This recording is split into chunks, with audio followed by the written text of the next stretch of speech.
Everyone, it's Representative Jason Probst, and I thought I'd do a quick video to talk a little bit about the piece that I just wrote.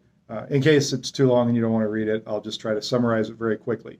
The gist of it is that at the debate on Saturday at the State Fair, I noticed that Derek Schmidt, didn't matter what the question was, didn't matter what the topic was, he turned the conversation and always pivoted back to three main things.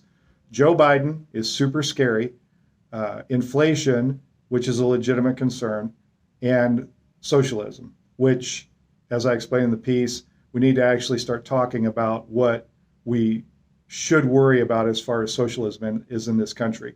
Because the bottom line is you're paying too much for healthcare, you're paying too much in taxes, you're paying too much for all the things you need to live and work, and anything that we do or talk about doing that would help you gets labeled as socialism.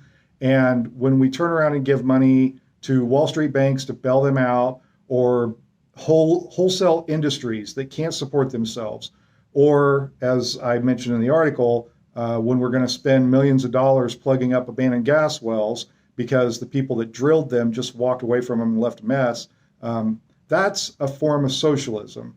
If we're talking about taking money from taxpayers and pooling it and using it for a purpose, I would rather use it in ways that invested in people. I'd rather use it in things like making our infrastructure better, making our healthcare system a little more sustainable and affordable for people.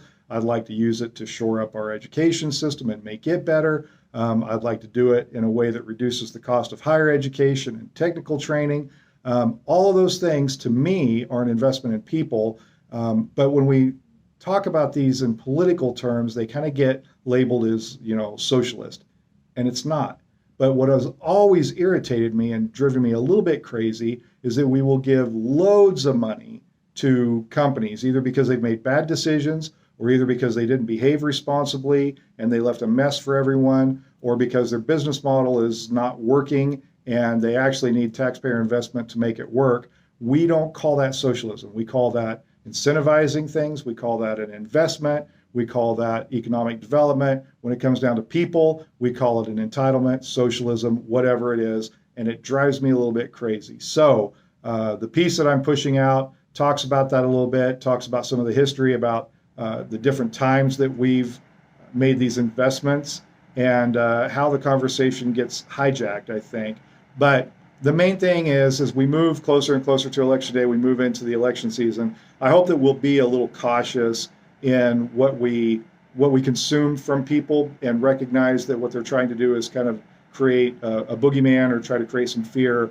And I hope that we'll see that for what it is and actually think a little bit about what we do in this country and what we do in Kansas as far as taking taxpayer money and how we invest that, and whether a lot of that actually comes back to you or whether it doesn't. So hope you enjoy the piece. I hope you'll take time to read it. And if not, you can just get by watching this video and move on with your day. Take care.